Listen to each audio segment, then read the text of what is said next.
When it comes to valedictorian status, can you please give me the background of um, why did the status go away? What do you have now? And what are your thoughts on this? Well, I can tell you what my understanding is.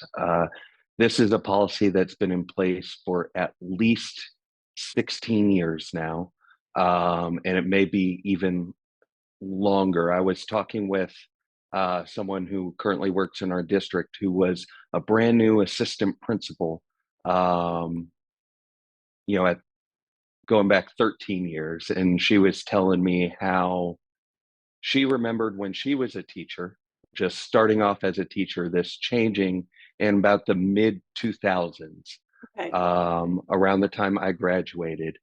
And one of the main reasons she has informed me that happened were that many districts were doing it. Colleges and universities were um, usually shifting to a percentage when it came to scholarships and admissions. And we had several instances of cheating. There was a big cheating scandal, she said, in the early 2000s when it came to final tests, where some people who would have qualified or fighting for that valedictorian status ended up, being caught breaking some rules, as well as this was apparently a time before weighted grade books. Mm. And uh, it became almost common practice rather than taking an AP class, or at Millennium, there's an IB program where they would take just the casual thing. Again, we're ranking kids by GPA and things, but keep in mind, not every student takes the same class. So they're not on the same playing field as it is. So that's why my understanding is a reason why colleges and universities have shifted to the way we have it now. So when you brought it up to me a few months ago, it was really the first time I had heard about it becoming an issue. We haven't really faced too many complaints to my knowledge in the 3 years that I've been on the board. I've been the president of the governing board for the last 2 years. And this is something that we are continuing to look at. Like I said, it's a policy. So it's not set in stone. It's something that can be adjusted and, um, you know, maybe updated as we go along. And I know our superintendent is committed to ensuring that we recognize academic success and academic excellence. And this is something that would be on the table. It's just not, if we were to institute new guidelines for that, it would probably be affecting an incoming freshman class rather than classes we already have, uh, you know, under the rules that have been in place for at least 16 years, probably closer to 17 or 18. I apologize, but I couldn't find the exact date. Some of our board records don't go back that far, at least from the digital versions. Okay. So question, so this, your your reasoning for going to this, your district's reasoning for going to this, it wasn't due to equity. It was due to kids not taking the same rigor, maybe kids with the cheating scandal, but it was not related to uh, equity. And again, this is something I'm hearing from the very few people we have in our district that have been there for 16 plus years. I had a conversation with one this morning, and she cited those things as well as a shift in colleges and universities and many other districts doing it. My understanding is I don't know of a district in the valley that still does the valedictorian. There might be a few. I just don't, I'm not aware of one now. I haven't looked at every single district and how they recognize their students. But I do know that we go out of our way to ensure recognition for academics, for academic success. The number one student at Canyon View High School, Caden Lipsky, shows us how the district honors top students by percentages.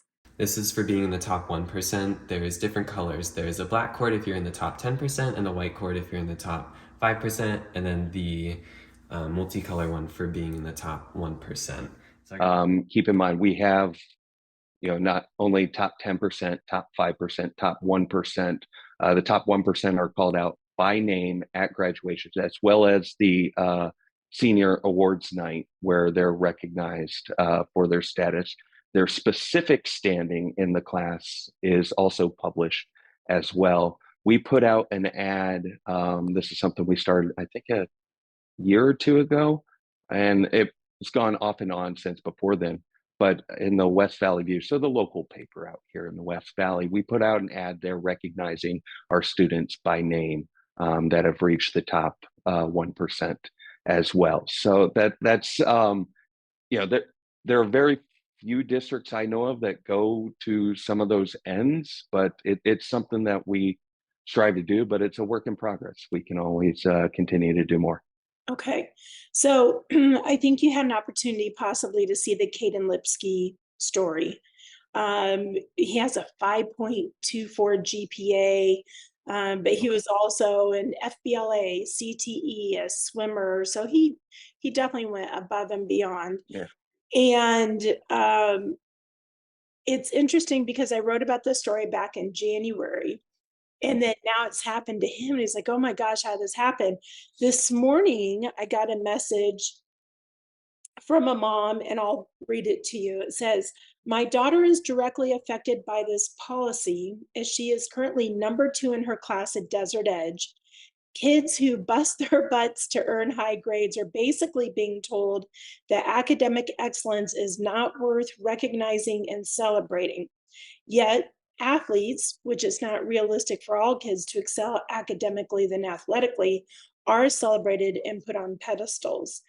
And I guess that's one of the things of social media with the district and the schools. Your number 1 track star, your number 1 swimmer, your number 1 golfer, whatever it might be, those are all celebrated for first place. You also have teacher of the year, volunteer of the year. But when it comes to academics, it's a grouping, a lumping of kids. How do you feel about that? Well, it's a grouping and lumping by percentage. Keep in mind, our graduating classes for most of our schools range between 400 and 500 kids. So you're talking about probably 4 students. I think last year we had a class that had only 3 students in the top 1%. Keeping in mind their actual ranking throughout that is recognized. Putting an ad in the paper recognizing them, as well as there will be various social media posts, I assume, and if not, that's something we can address, and ensuring we're continuing and improving on our recognition of academic excellence. True to his word, the district put out a social media post listing the top 1% students at each of its high schools. So tell me, I hear you have great news. my mom got a call from the superintendent, and he was like, he basically said that he didn't even know that this was an issue. And so he said I can wear my stole at graduation. So I'll be able to wear the little valedictorian one. So that's exciting. And this is something that, if there is any confusion on what the number 1 ranked person in the class is, and a letter with a title saying that valedictorian would suffice, whereas saying that they're number 1 in their class and in the top 1% doesn't.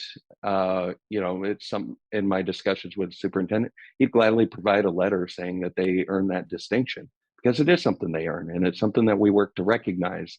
But we work to recognize it in a way that best prepares our students for the future, when it's going to basically fitting them into those categories. I hate categorizing and throwing people into buckets, but after a long education funding seminar that I went through, we talked a lot about buckets.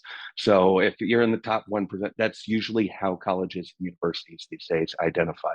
In the story that we did, you said this was something worth fighting for. you don't have to fight for this position at all. It is a choice. It is a complete choice. And I chose to do it because I found out that I was number one. Do you still feel that way? Yeah. Yeah, definitely. I wasn't sure that much was going to come of this, especially because I knew that the district was so busy with everything, and I just didn't think it would actually become a big thing, but now it is. It's pretty big, and hopefully I was able to change something for the future classes in at my school and also in our district. So I definitely do think it's still worth fighting for, because as I mentioned earlier, all of the districts in Arizona aren't implementing this policy back. So until that happens, there's still more fighting. We've tried to streamline a lot of stuff over the last year, but again, it's something I can look into. Great. Okay, so a couple of examples. So at Estrella Foothills High School, a good friend of mine, her son would have been number one in his class last year. They found out because he took a full load, it actually decreased his GPA. Instead of the kids who had a home period, the way the math worked out, I mean, it was just absolutely crazy. So after a little bit of research, trying to figure out how other schools look at valedictorians. At Pomona, California, the district has a merit system. So based on a 100-point scale to determine valedictorian, academic honesty, because I know you had talked about a cheating scandal, academic dishonesty automatically drops a student from being considered. It also deducts any points for suspensions, discipline, that kind of a thing. So the valedictorian status has a merit value tied to it. In Ketchikan, Alaska, admin has created a point system to determine valedictorian, factoring in AP classes. So it's not just taking the easy classes or the basic classes, that you also get additional points for those much more rigorous classes. At Barofi, they also can take into consideration what they do outside of the classroom. I think teachers and students actually are able to weigh in and vote. And in Dearborn, Michigan, valedictorian and salutatorian are also granted additional recognition at honors night and in the graduation ceremony beyond the printed program, which it sounds like you did the ad in the West Valley View. And kind of go above and beyond for those top two students. Yeah. We also do it in our program on the seniors night, and as well as the graduation ceremony. So it's not just printed, it's recognized individually as well. Okay. And do you think you'd be willing to look into a point system or a merit system? Without getting into specifics on what could possibly get in front of an agenda at some point, I will just say that it is a discussion that we have had over the last year or two with our superintendent on not only improving our academics throughout our district, but finding ways to recognize better recognize academic excellence. And as you were saying before, that there were various reasons. You mentioned how a student taking a harder class could sometimes prevent them to do that. And they've tried adjusting this. I know many places, and we do it now. That's why you said a GPA now over 5 is due to weighted grading. That's something that didn't really exist much in practice going back 16, 17 years ago.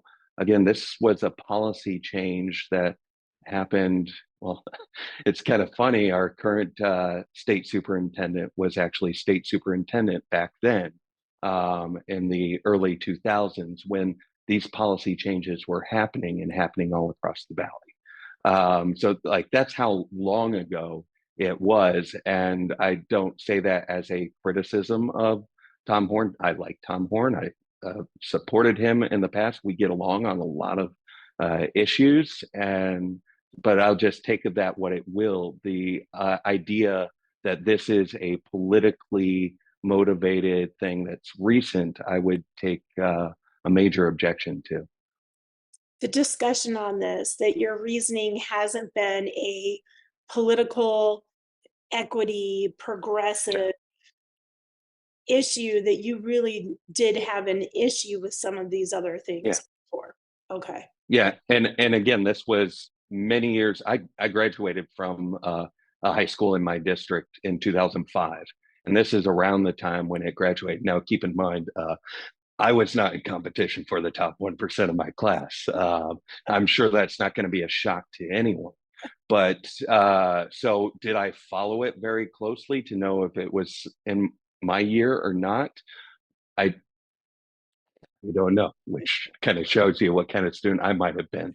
But that's just around the time frame that it happened, and from asking students, like one of our district admin was a teacher when I was in high school there. She was a principal in the meantime, and she was trying to remember some of the reasons, aside from how colleges and universities were recognizing incoming students, but with the various things about the common practice of, well, if I take this harder class, if I take an IB class or an AP class, that could prevent me from being valedictorian. So I'm just going to take this easy class that, I can sleep through an A or an A plus and not really challenge ourselves. And when we get down to what is the role or what is the purpose of education right here, is that not every student's the same. Some students are going to go through calculus and it's going to be like talking Greek to them. And some students are going to take to it very closely and want to take it further. And we need to make sure that when we have students that are ready to take that next step to move forward and to take things further that are actually going to benefit them in life, rather they're in the top, oh, I'm in the top 1%, or no, I'm number 1 or number 2. Well, what did you really do to further your education to get ready for what's about to hit you in life now that you're 18, 19 years old and the real world starting to begin? So we want to make sure there's like that little balancing act of making sure that you're recognizing the academic excellence of our students, which we try to do. And I would contend we do more than most districts, public school districts in the Valley, but it's something we're working on, and we're working to improve on. And like I said, our policies are not set in stone for every year, but it's something that could change in the future. But it would affect future classes, not our current graduating ones. Well, thank you so much for your time. I really Yeah, appreciate it. And absolutely. yeah, please let me know if this is something you look into for future classes or anything. I'd love to follow up on this. And I appreciate all of your input. Thank you. Yeah, absolutely, Jen. And I'll let you know if things change. I know we have another leadership retreat throughout the summer. It feels like we have graduation Saturday, and then the next school year for us starts Monday. Uh, so we got a lot of work to do, but I know with our we have a massive focus right now on our academics and not only improving it but recognizing it. So I will let you know of anything that comes forward. Wonderful. Thank you so much. Thanks, Jen. Have a great day. Are you too? All right. Bye.